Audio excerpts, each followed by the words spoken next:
Hi friends, நம்ம சேனலை இப்போ தான் ஃபஸ்ட் டைம் பார்க்குறீங்கன்னா மறக்காமல் நம்ம சேனலை சப்ஸ்கிரைப் பண்ணுங்கள். கூடவே பக்கத்தில் இருக்க பெல் ஐக்கானையும் கிளிக் பண்ணுங்கள். வாங்க ஃப்ரெண்ட்ஸ், வீடியோக்குள்ளே போகலாம்.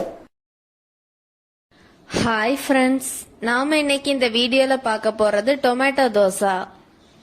வாங்க ஃப்ரெண்ட்ஸ், எப்படி பண்ணுறதுன்னு பார்க்கலாம். நம்ம இன்னைக்கு வெரைட்டி தோசை பார்க்க போகிறோம்.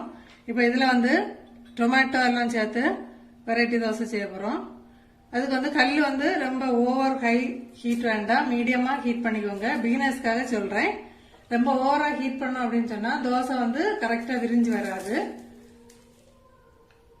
இப்ப இதுல தோசை மாவு ரொம்ப திக்காவும் இல்லாம மீடியமா கரைச்சி எடுத்துக்கோங்க. தோசை எவ்வளவு மெல்லிசா சுட முடியுமோ அந்த அளவு மெல்லிசா சுட்டுக்கோங்க.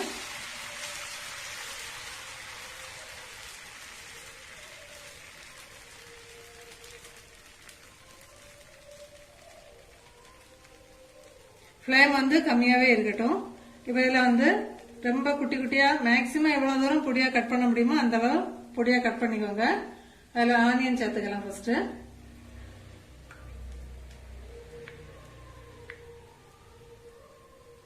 இப்ப உங்களுக்கு எரிப்புக்கு பச்சை மிளகா சேர்த்தா பிடிக்கும் அப்படின்னா, இப்ப பிள்ளைங்களுக்கு எல்லாம் பச்சை மிளகா சேர்த்து கொடுத்தா அதுங்க சாப்பிடாது.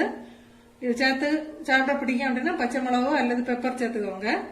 இப்ப நான் காரத்துக்கு இட்லி பொடி தான் சேர்க்கிறேன். இப்ப அடுத்தது டொமேட்டோ சேர்த்துக்கலாம்.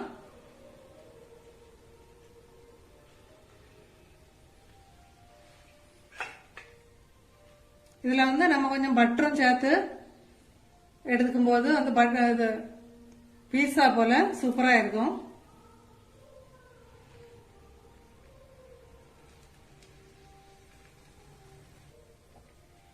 இப்ப காரத்துக்கு நான் இட்லி பொடி தான் சேர்க்கிறேன். நீங்க பச்சை மிளகு பெப்பர் எது வேணா சேர்த்துக்கலாம். இல்ல இட்லி பொடினா இட்லி பொடி அவங்க தேவைக்கேற்ப சேர்த்துக்கோங்க.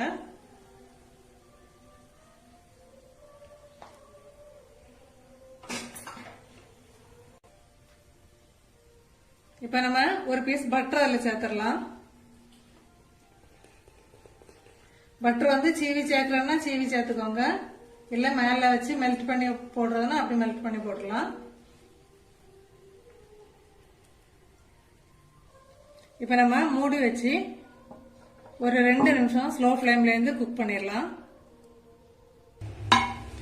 இப்ப சூப்பரா இந்த பட்டர் எல்லாம் மெல்ட் ஆகி சூப்பரா தோசை ரெடி ஆயிட்டு பாருங்க. நம்ம ஒரு டீ போடுற டைமுக்குள்ளே தோசை ரெடி ஆயிரும். இப்ப ஈவினிங் பிள்ளைங்களுக்கு வந்தோடனே சுட்டு கொடுத்தோம் அப்படின்னு சொன்னா ரொம்ப ஹெல்த்தியாவும் இருக்கும். இந்த வெஜிடபிள்ஸ் எல்லாம் பிள்ளைங்க சாப்பிடும் போது சூப்பரான டொமேட்டோ தோசை ரெடி ஆயிட்டு ட்ரை பண்ணி பார்த்துட்டு கமெண்ட் பண்ணுங்க ஃப்ரெண்ட்ஸ்.